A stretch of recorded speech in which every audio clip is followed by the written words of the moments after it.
Good morning, folks, and welcome to Best Stock Charts for the coming week. This is Bob Desmond over the Contrarian Trader. Let's kick things off with the overview of what we're going to be doing on this video. First, we're going to talk about, if you're watching this on YouTube, subscribe to my channel.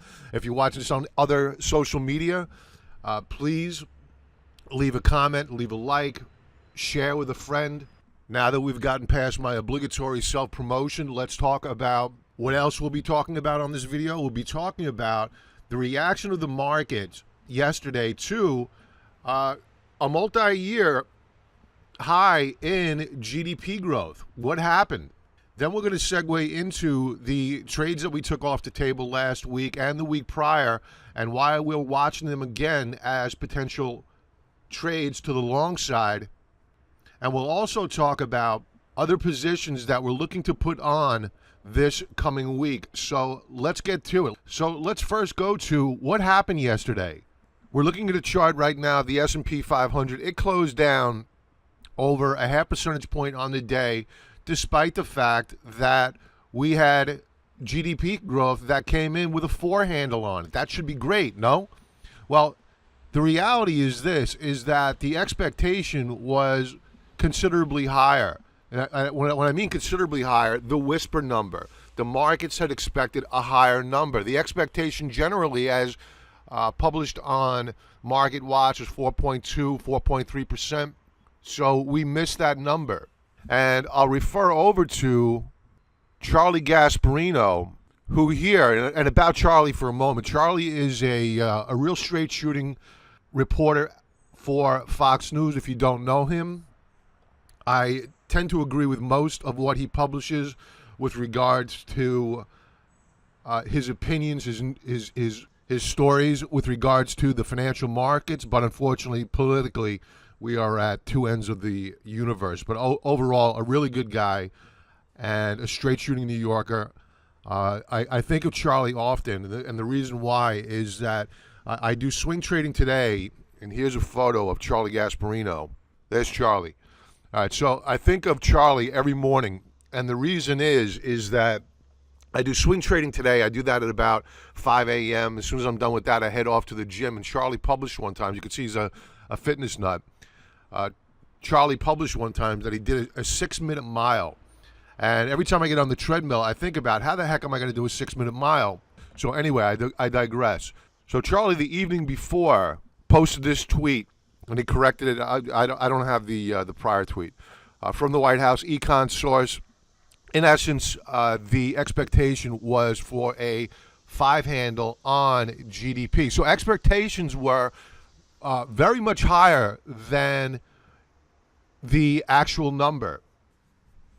Now, I replied to Charlie's tweet here about if he's correct, we're going to see a spike in the futures market and a probable dump on fear rates for the markets. Now we got the latter. We didn't get the spike, but we did get the dump. I think that this was a market that was ready to sell off, and it did. Let's get to the charts. Now, why was the market ready to sell off? Was it the technicals? Was it the fundamentals? Well, it's a mixture of both, right? Well, traditionally Q2 is the strongest quarter of the year. So the probability of a repeat of GDP growth above 4%, assuming that we don't get revised downward, they will revise this number either upward or downward a couple of times in the future. The probability of us repeating this GDP growth is not probable for the remainder of the year. And we also need to take a look at what caused the spike higher in GDP growth. Well, you had stockpiling of goods. So in essence, what happened is that they pulled growth forward in advance of the implementation of tariffs. So it's kind of a loaded number.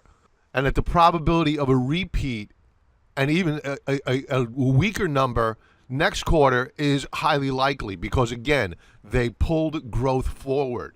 Now, technically, here is the reality. This is a daily chart. You could see that 3 weeks ago, we hit prior resistance, attempted a breakout, but that breakout was rejected. This is the SPY, if you're wondering. It was rejected not once, but twice. So this is a market that is struggling within a trading range now. Let's throw another support level up here. And for those of you who are thinking it's time to go shorting, I'm going to talk about shorting this market in a moment as we go through the charts of what we're watching for the coming week. But now is probably not the best time. Now, one could argue that we closed slightly below support. You're going to have people that say we closed above support. Let's just call it at support. Okay? When you're talking about shorting this market, you want to be very, very conservative because the probabilities of this market rolling over are against you because the trend is still up. Now, while we are entertaining shorting the market has not given us the go signal. It hasn't failed yet for us to go putting on a short trade. So while I'm going to talk about the small caps in a moment, I'm not ready to go on Monday shorting this market because the trend is still up. But we are watching. Now, moving on to trades that we took off the table last week and trades that we are looking to put back on. We did book profits on Grubhub. We booked profits here on the 25th on this spike higher on strong earnings. Now, on Swing Trading Today, which is a show I put on a couple of times per week, I post it on YouTube and on my blog. So if you're not currently a subscriber to my YouTube channel, please subscribe and you'll get notified. If you click that bell button, you'll get notified that I publish a Swing Trading Today or any other video. I mentioned on the 26th pre-market that in all probability we would get a pullback on Grubhub, that it was still possible, though, for it to press higher. And it did press higher, but we did get the sell-off that we had expected. And on Friday, we pulled back 3 1/3%. I think we're still going to pull back here, but I'm looking for a consolidation, perhaps a bull flag setup or a multi-day to possibly a multi-week base, much as what we had back here, back here. We're looking for the same to set up, and we're looking to re-enter Grubhub. They had a really outstanding earnings report. So this is not one I'm expecting to put a trade on Monday or Tuesday, probably not even next week, but we are watching it as a long. And if you're asking, why did you sell? What was your thought process behind it? The reason is that we had spiked higher. We were trading above not only the 2 standard deviation Bollinger Band, which is your out-of-the-box Bollinger Band. We were trading above the 3rd standard deviation Bollinger Band. In essence, if you're not familiar with technical analysis, we're not supposed to be there. And you could also see that we had topping action, wicks, shadows, whatever you want to call them cupcakes. It doesn't matter. What it implies is that we have sellers above. And if you didn't get out on the 25th, this reversal day here on the 26th certainly should have been your signal to get out. Now, did we get out at the peak? No, we didn't. But we certainly captured the vast majority of this move higher. And if you take a look, and I believe I showed this chart on Swing Trading Today. Let's go to a 1-hour chart. Look at this price action. When I look at a chart like this, all I think about are shorts just simply getting annihilated. And I want to take advantage of this liquidity and get out at the best possible price. Note how RSI was nearly at 90. So we knew there was going to be a pullback. We got the pullback. We could buy back in at a cheaper price if we wanted to, but that's not really the name of the game, right? We don't want to worry about price. We want to worry about our risk versus reward. So it was a nice trade. We like it. We move on. Now, LABU, this is a story about when to know when to get out. We did not make money on LABU last week. We lost money, but I'm going to talk about it anyway. I'm not going to put up a picture of a Maserati or of my trip to Tahiti or Bali, whatever these guys show. I want to talk about losses because talking about your losses is far more important than talking about your winners. Why? It's because we learn from our losses and how not to repeat prior mistakes. Now, how did I know when to get out of LABU? The reason why I got out of LABU was because we broke support here. That was on the 24th. I also noted to members that we had a stochastic, the fast line anyway, was trading down below the 50 level. Now, the stochastic is an oscillator. It's a momentum indicator. So from past experience, and I use these oscillators all the time, I know that once both lines drop down below the 50 level, you could have a mess on your hand. So while I took a small loss here, because we didn't get overweight of LABU, we avoided this massive sell-off on Thursday and Friday. And now we could look to get back in at a better risk-reward level than had I wanted to get back in here on the 25th. So I like LABU, but we need to wait for this selling to be done. And there are more sellers out there. How do I know? It's because you had massive volume on Friday. In all probability, you're going to see more selling pressure on LABU. What am I looking for here before I get back involved with LABU? I'm looking for a bullish reversal day. I'm looking for these Stokes to bottom out and begin to hook back up. Historically, with LABU, you get a V or a U-shaped bottom on the stochastics. And we may be long of LABU mid to late next week. But I do think that there is going to be a bit more pressure here on LABU, so no rush to get involved. Now, TCP Pipeline Partners is a master limited partnership. If you're looking to buy this for your retirement account, you may not be able to. You may be prohibited. Now, we bought TCP Pipeline Partners as an extreme oversold trade. I have one to go over in a moment, so stick around, and I will walk you through my process for entering these types of trades. We bought back here when nobody else wanted it. We formed a double bottom setup, and we began to break out. Now, if you're wondering why I want to get back involved with TCP Pipeline Partners, the reason is that it pays a big dividend. The energy sector is fairly strong. But on a technical basis right now, we're looking for a pullback to probably the high 20s once again. We'll look to see whether or not it holds the 20 period or the 50 period moving average. I don't think that we'll be involved with TCP early next week or even mid next week. I want to see the market stabilize first and TCP Pipeline form, let's update this chart, a nice continuation breakout pattern similar to what we have here. This is a triangle pattern. And we want to see a breakout. Right now, I am not confident that this support level will hold, and ideally it doesn't. Now, what we're looking at here on the Stokes is fairly bullish, and I'll point out to you why I think it's bullish. What we're seeing here is the potential for a double bottom setup at the 50 level. The fact that we're holding 50 shows that you have a bit of support for the shares, similar to what you had back here, back in early July, late June, early July. A nice double bottom setup, and it set the stage for a move higher right here.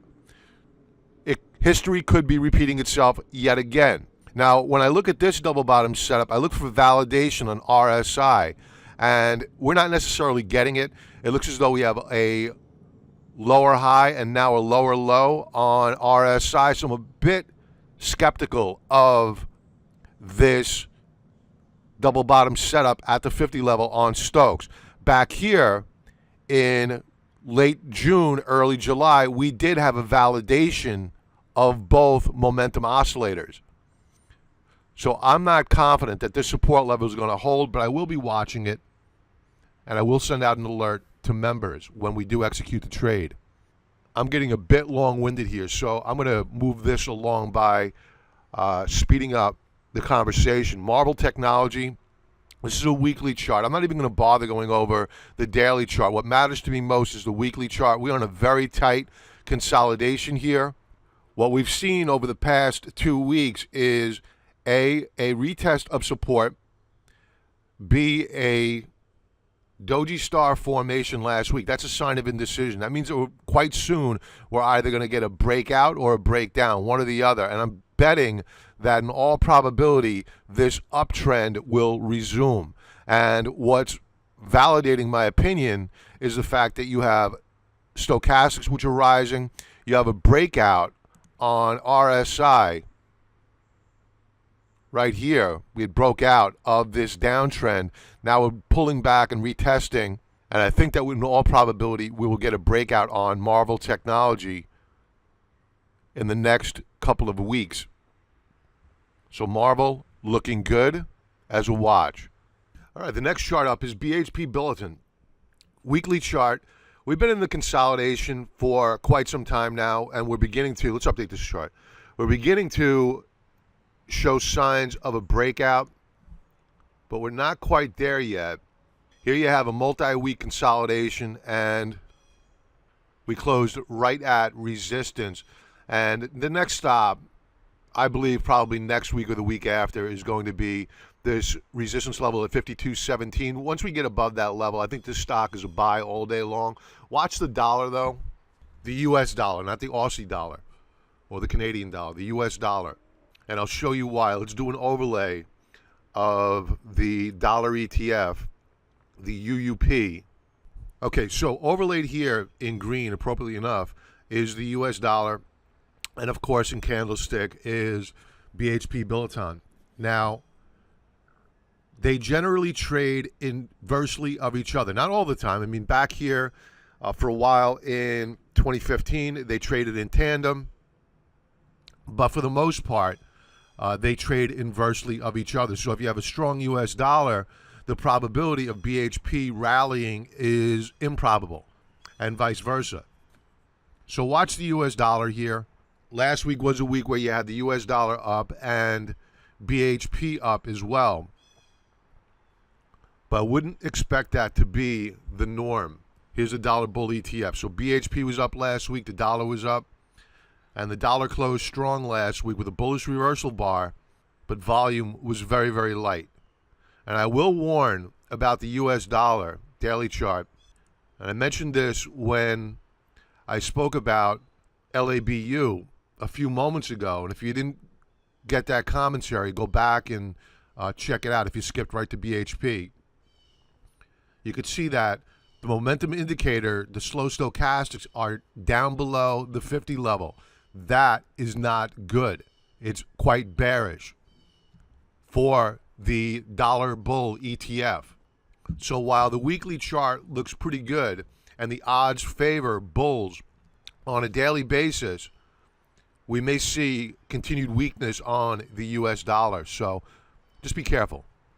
A couple of extreme trades that I'm watching. This is a daily chart of AWX, Avalon Holdings. We have RSI at 96.53. I look for news on this spike higher, why this stock broke out. I couldn't find any. So what I'm guessing here is a probable pump. So now we're waiting for the inevitable dump, because absent a takeover, this rally, this pump higher is simply unsustainable. We're trading above the 3 standard deviation Bollinger Band. You did see some sellers move in on Friday. Huge volume. Huge volume. This is institutional accumulation. So something's going on here. If anybody has any news on this company, I looked. I can't find any. I didn't look all that hard, though, I got to admit. I just looked on Yahoo Finance, which has gone completely to garbage. But I digress. ADX is incredible. The signal line is at 80. It's nuts. So this is highly unsustainable. There's got to be something going on here. And if I can get to borrow, and there is nothing going on that I know of, I'll look to short the shares. Now, you may be saying, you know, it looks as though from your chart we're at all-time highs on AWX. That is not the truth. If you take a look at the quarterly chart, the prior high on a closing basis, folks, was 10.87. We did make a new all-time high last week on an intra-week basis, but not on a closing basis. So this is a very bullish setup here. I got to tell you, this is a quarterly chart.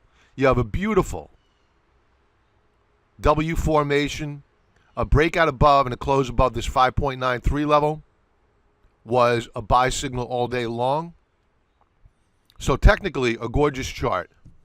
But on a short-term basis, I think we're going to get a pullback on AWX. So if I can get to borrow, I will look to short AWX. I do not believe there are options that are traded on this stock. The next stock that we're watching is Dlx Deluxe Corp. Let's go to a daily chart. I'll talk about the weekly chart with members tomorrow because the weekly chart is pivotal to our entry point from a risk-reward perspective. Not the daily chart, not the intraday charts, but the weekly chart. And we'll talk more about that tomorrow with members on the week ahead commentary. And if you're hearing planes overhead, folks, it's not your speakers. I am doing this on the deck while I am drinking coffee. Okay, so here we have it. Daily chart. We have RSI at 12.91. Stokes is still rolling over, so we're still seeing some selling pressure. Horrible price action last week. My guess is that we had an earnings report that didn't come in quite as good as what the market had expected. Huge institutional distribution. You don't want to fight these guys. These volume bars need to drop down some before you get involved with the shares, to the long side anyway. So tomorrow what we'll be doing is taking a look at the weekly charts. Where do we have historical support? Where do we want to begin to accumulate shares of DLX? And we will not be buying all at once. The process to making money here with DLX is that you do not go buying your position all at once. You accumulate a position. You should be doing that pretty much with all trades, but especially with extreme overbought or extreme oversold trades, because you can get your face ripped off.